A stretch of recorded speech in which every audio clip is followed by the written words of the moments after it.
남조선 이민이 너무 불쌍하고 어렵게 산다는 거예요. 우리는 나라에서 식구가 한 명 늘었다고 집을 더 사줬다는 거. 지금 그 얘기하고 있는 거예요. 어쩌면 한국을 찍어도 근데 교묘하게요. 용산 참사 있잖아요. 그거를 딱 가운데 삽입한 거예요. 인민들이 너무 배고파 힘들어서 살 집이 없어서 그래서 그렇게 죽었다는 거예요. 근데 정부에서는 그걸 쉬쉬하고 있고 그걸 어떻게 다 중간에 껴가지고 남조선 인민들이 얼마나 어렵게 사는지. 사실 영상 하나가 더 있었는데 그 영상은 뭐냐면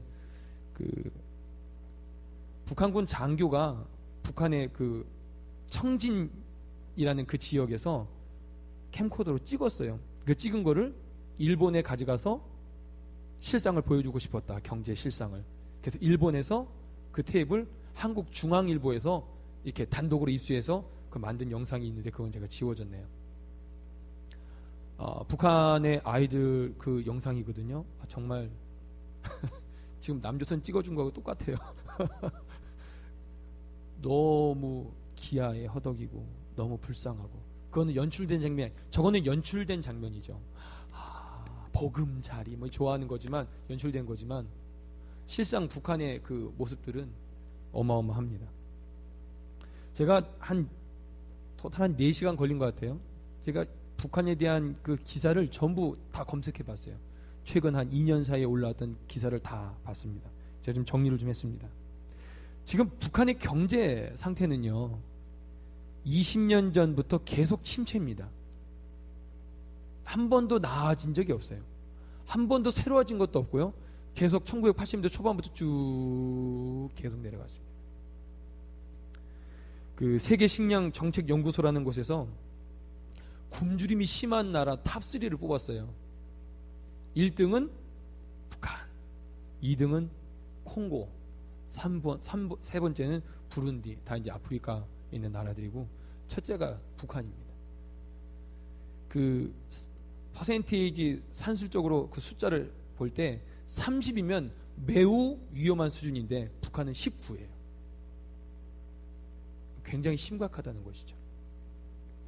경제발전 계획도 세우고 우리가 이미 뉴스를 통해 들었던 화폐개혁도 했지만 모든 북한 관련 학자들이 얘기하기로 화폐개혁은 실패했다 그렇게 말합니다. 결국 북한의 경제 우리가 그런 뉴스들이 심심치하게 들리지 않습니까? 배고파서 인육을 먹었다. 그걸 직접 목격했다. 지금 그 상태가 바로 그 상태입니다. 올 1월부터 3월까지 유엔 긴급 구호 그 기금을 통해서 유니세프라는 단체를 통해서 북한의 굶어 죽는 중증 영양 실조 그 아이들을 위해서 42만 7천 불을 보내기로 결의했다. 그 기사도 제가 읽었습니다. 오늘 뉴스 보니까 그 북한에서 지금 뭐를 더 강화하고 있냐면 국경지대에 월북 그러니까는 북한에서 도망가지 못하도록 더 국경 수비를 강화하고 있다는 뉴스를 봤고 어젠가 3명이 사살됐다는 그 기사가 올라온 걸 제가 봤습니다. 점점 더 폐쇄적인 정책을 취하고 있는 것이죠. 근데 그에 반해서 북한의 지금 기독교 지하교회가 가장 많이 늘어나고 있는 지역이 어디냐면 중국과 국경지대입니다. 거기 선교사님들이 왔다 갔다 하면서 성경을 놓고 가고 이 사람들이 알거든요. 알면서도 돈 받고 들여보내고 돈 받고 성경책 있는 거 알지만 그냥 넘깁니다. 돈을 벌어야 되니까. 이렇게 해서 지하교회가 지금 중국 국경 이 부근에 있는 두만강 이 이남 지역에 굉장히 많아지고 있다는 얘기가 그 정보통에서 그 기사를 봤습니다. 더 이렇게 폐쇄적으로 되어지는 반면에 지하교회가 계속 영성하게 활동하고 있다는 얘기도 들었습니다. 또 어떤 기사를 보니까 결국 종교적인 문제로 감옥에 가게 될 때는 이들은 정치범 수용소에 가게 되는데 정치범 수용소에 지금 감금되어 있는 기독교 지도자들이 20만 명 정도 있다고 얘기합니다. 이 내용은 오픈도어 선교회라고 이 핍박받는 국가들을 전문적으로 선교하는 단체가 있습니다. 오픈도어 선교회라고. 거기에서 나온 그 자료에 보면 그렇습니다. 유튜브에 보면 그런 영상도 있어요. 그 북한의 그 정치범 수용소의 간수였던 사람인데 물론 회심했는지 그냥 외신들 통해서 인터뷰 응했는지 모르겠지만 내가 가족 3대를 다 죽인 적이 있다. 정치범 수용소에서요. 항상 죽일 때는 공개 처형을 하고, 근데 그 사람이 영상을 담아온 오니까 그림을 그렸어요. 어떻게 죽였는지, 어떻게 고문했는지. 이 나무에 매달아서 임산부를 그냥 배를 갈라서 찌르고, 이제 목격한 거예요. 그 장면들을 목격하고 이제 그 얘기한 간증 같은 내용들이 있습니다. 이 정치범 수용소에 일단 들어가면 나오는 케이스가 거의 없답니다. 나오는 건 시체로 나오는 거래요. 그러니까 결국 거기서 다 죽게 되거나 고문하게 되거나. 근데 사람이 처음 이제 간수가 돼서 고문을 하게 되면요, 3년 동안은 한답니다. 근데 3년 이후에는 아무런 감흥을 못 느낀대요. 계속 로테이션 하답니다, 간수들을. 그 사람이 얘기하더라고요. 저 놀랐어요. 아, 이 정도구나. 이렇게까지 심하게 하는구나. 저는 더더군다나 지금 김정은이 이제 정권을 잡게 되면서 아직 완벽하게 다 그 직함을 받지 못하지 않았습니까? 결국 완벽하게 직함을 받지 못했기 때문에 결국 해야 될 일이 뭐냐면 자기의 권력을 집중시키는 데 노력할 것입니다. 당연하겠죠? 권력을 집중시키는 데 있어서 가장 필요한 것은 무엇이죠? 그것을 방해되는 걸 제거하는 것이죠. 결국 그것이 기독교라는 것은 결코 김정은에게 어떤 우상화 작업을 하는데 결코 유익이 되지 않는 그런 것입니다. 그러니 핍박은 더해질 수밖에 없다. 그것이 바로 전문가들의 견해입니다. 그러니까 지금 계속 국경을 막고 더 이렇게 타이트하게 압박하는 것은 김정일이 죽고 나서 조금 흔들리는 이 지도부가 다시 김정은이라는 인물을 통해서 딱 잡아야만 다시 뭔가를 할 수 있는, 무슨 김정일의 유훈을 따라 선군 정치를 한다고 하는데 모르겠습니다. 김정일이 남겨준 건 두 가지인 것 같아요. 이건 제 생각이에요. 김정일이 남겨준 건 하나는 가난이고 하나는 행복이에요. 남겨준 거 두 개밖에 없는데 뭘 할지 모르겠어요. 오늘 기사입니다. 한나라당 전 대표였던 전몽준 의원이 미국 정보기관에 있던 사람하고 뭐 이렇게 얘기해서 북한의 전략이 이런 것이 있답니다. 한강 이북 지역을 기습 공격하는 거예요. 그래서 장악한 다음에 협상을 하는 것입니다. 휴전하자고. 그럼 우리가 휴전할 수 없잖아요. 그럼 휴전 안 하면 북한에서 당위적인 핵무기를 쓸 수 있는 이유를 찾는다는 것입니다. 그럼 옆에서 미국이나 뭐 일본이나 이게 하지 말라고 얘기할 거 아니에요? 그럼 북한이 이렇게 얘기할 거랍니다. 너네한테 쏠 테니까 준비하라고. 그럼 일본이 이럴 거랍니다. 알았다고. 우습게 말 갖고 그냥 사람이 들린 얘기 같지만 이 시나리오는 가난에 허덕이는 정말 물불 못 가리는 사람들에게 있어서는 충분히 나올 수 있는 시나리오 같아요. 기습 공격을 해서 장악한 다음 아니면 이제 쏟아붓는 그 이유를. 또 하나 기사는 이것이었습니다. 북한이 계속 20년 전부터 계속 경제가 어려워졌다 그러지 않습니까? 근데 그럼에도 불구하고 군사력은 지금이 최강이랍니다. 뭐 이미 그런 얘기 그 전 대통령을 통해서 햇볕 정책이 잘못됐다. 그때 들어갔던 쌀, 그때 들어갔던 무슨 원조 물자는 다 군인들한테 갔다. 그게 진실인지 뭐 거짓인지 전 모르겠습니다. 관심도 없지만 다만 중요한 사실들은 군 정보에서 파악한 것은 군사력은 지금이 제일 높은 상태라는 것은 사실인 것 같습니다. 지금 이런 상태입니다. 아까 말씀드렸듯이 며칠 전인가 그 북한에서 쓰는 핸드폰 그림이 떴어요. 우리 쓰는 거하고 거의 흡사하더라고요. 다른 게 있다면 그 회사 로고에 평양 그렇게 써 있는 것 뿐이에요. 그리고 메뉴가 차림표 이렇게 돼 있고 뭐 명칭이 좀 다르고. 근데 언젠가 그 핸드폰이 보급될 때쯤에 북한 그 정부에서 핸드폰 사용을 금지했답니다. 자꾸 소식이 밖으로 새나가니까. 그런데 다시 허락했다는 그런 기사를 본 적이 있습니다. 계속적으로 뭐 제가 듣기로는 북한의 어떤 그 상류에 있는 사람들은 남한 방송을 몰래 듣고 그 패션을 따라하고 누구의 어떤 배우, 누구 가수를 안다. 뭐 그런 기사를 들은 적이 있습니다. 아마 이 일들은 계속 좀 가속화될 거라는 생각이 듭니다. 아무튼 중요한 것은 지금 북한을 바라볼 때 지금 여러분 내일 모레가 김정은 생일이에요. 신문 보셨나요?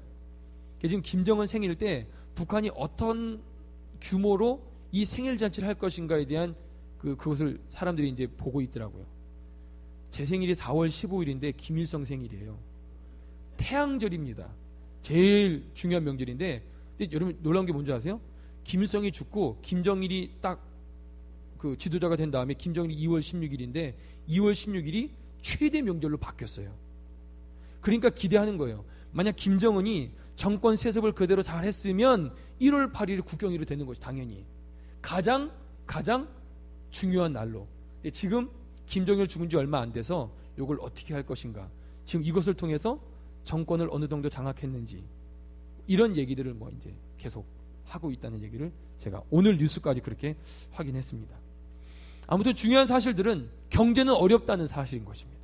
사람들은 고통받고 있다는 것이고, 지하교회 성도들은 역시 핍박 가운데 있다는 사실들은 분명한 것입니다.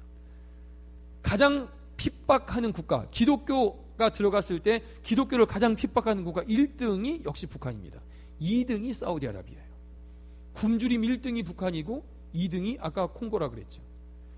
안 좋은 건 전부 북한이 타이틀을 가지고 있습니다. 그러니까 이 나라를 위해서 우리가 기도해야 될 때인 줄로 믿습니다. 더욱더 기도해야 될 때가 바로 지금의 때인 줄로 믿습니다. 제가 오늘 선교 예배를 준비하면서 제 안에 계속 머리에 맴돌았던 성경 구절은 17절 말씀이었어요. 엘리야는 우리와 성정이 같은 사람이로다.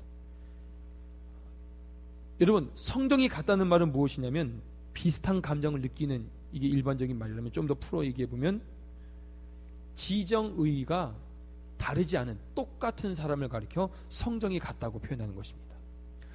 그 말은 지금 야고보서를 기록한 야고보의 그 세대의 사람과 엘리야의 그 기본적인 성정이 같다는 얘기죠. 그런데 그렇게 한번 이해해봤습니다.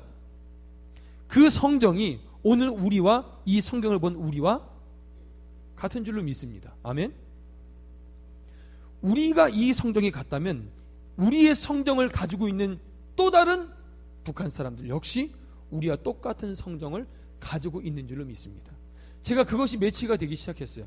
그렇구나. 그래서 설교 제목이 이것입니다. 그곳에 우리와 같은 사람이, 우리와 똑같이 느끼고요, 똑같이 배고프고요, 똑같이 즐거워할 줄 알고 똑같이 슬퍼할 줄 아는 사람이 저곳에 있다는 것입니다. 다른 것은 장소뿐입니다. 그곳에 태어났기 때문에 그런 것이고 우린 이곳에 있기 때문에 이것을 누리는 것뿐입니다. 사실 어떤 의미로 볼 때 똑같은 것인데 그저 지정학적인 위치만 다른 것입니다. 근데 그 다르다는 그것이 결국 우리의 지금 풍요가 넉넉한 생활과 그들의 삶과 비교해 볼 땐 비교가 안 될 정도의, 아니 그 땅에는 배고파 죽는 사람이 있는 반면 이 땅에는 버리는 음식 쓰레기가 많아 곧 고민의 나라가 된 것입니다. 오늘 우리가 특별히 오늘 야고보서 5장 13절부터 20절까지 말씀은 사실 병든 자를 위한 기도의 주제의 말씀입니다. 근데 곰곰이 생각해 보니까 결국 우리 주변에 병들어 기도를 받아야 될 사람들이 누구인가? 또 병든 자뿐만 아니라 또 누가 나오냐면 15절에 보면 죄를 범하였을지라도, 죄인들, 병든 자, 죄인, 그리고 13절에 너희 중에 고난당하는 자, 고난당하고 병들고 죄인, 어디 제일 많이 있습니까? 북한에 제일 많이 있는 것입니다. 고난받는 사람들이 가장 많이 있는 곳입니다. 병들어 있는, 그것이 영혼이 병들든 주치사상으로 말미암아 심령이 병들던, 먹지 못해 배가 볼록 나와 기아에 허덕이든 그 어떤 모습이든 병들어 있는 사람들이 북한에 너무나 많이 있는 것입니다. 오늘 그래서 야고보서 이 5장 13절부터 20절까지 이 내용을 통하여 우리가 기도에 포커스를 둬야 될 사람들, 오늘 15절 보면 믿음의 기도는 그렇게 말해요. 믿음의 기도는 병든 자를 구원합니다.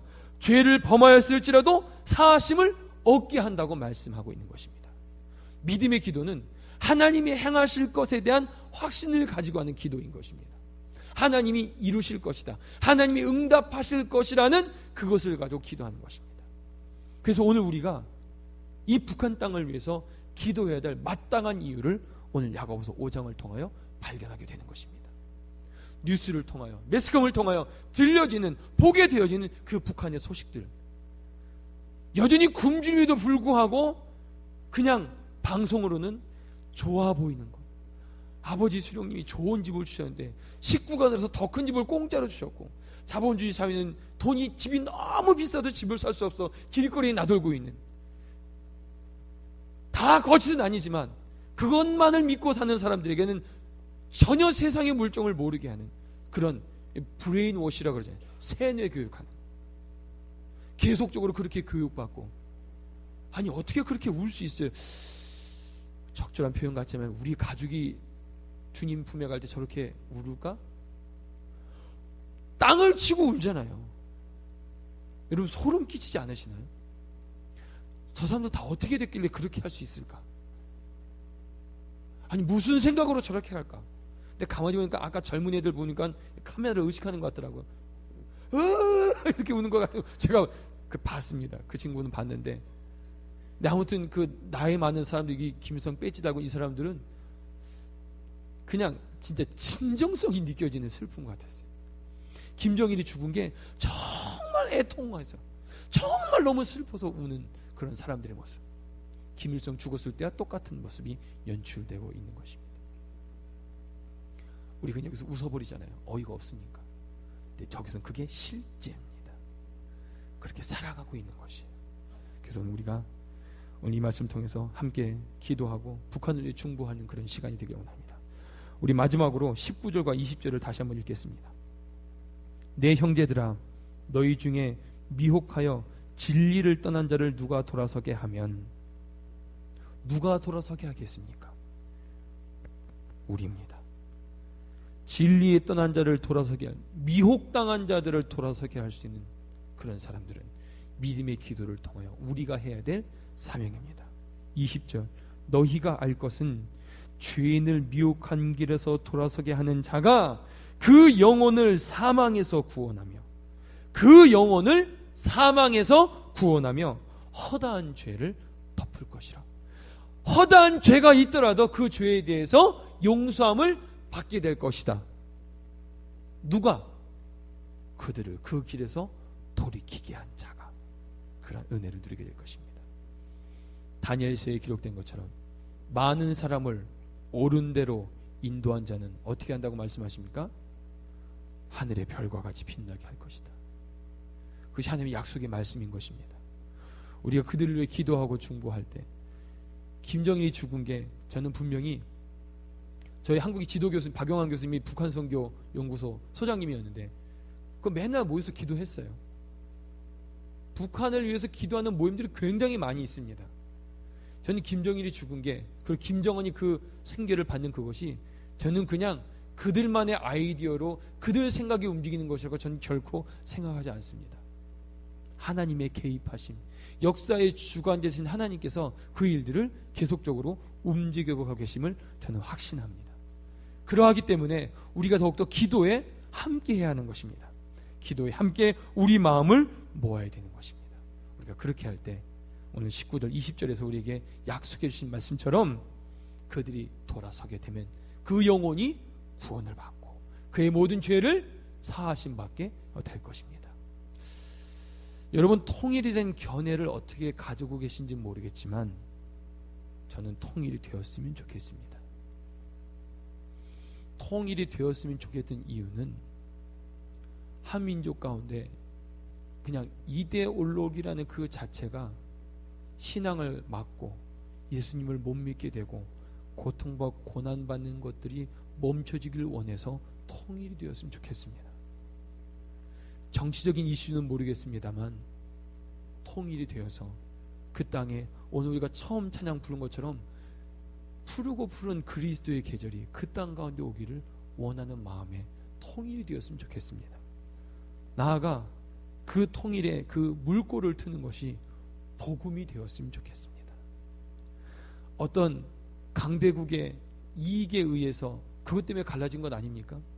그것 때문에 다시 나뉘어지거나 그것 때문에 하나 되지 못함이 아니라 정말로 예수 그리스도의 복음 때문에 한민족이 하나 돼서 하나님을 위해 살아갈 수 있는 그날이, 통일의 그날이, 복음으로 통일되는 그날이 전 속히 오기를 원합니다. 이것이 우리 한민족 한 동포들이 품어야 될 생각인 줄로 믿습니다. 오늘 이 시간 함께 기도하기 원합니다. 북한을 위해 기도하겠습니다. 제가 계속 북한을 위한 기도 제목을 조금 섹션별로 나눠서 여러분께 기도 제목을 나눠드릴 텐데, 이런 북한을 위해 기도하기 원합니다.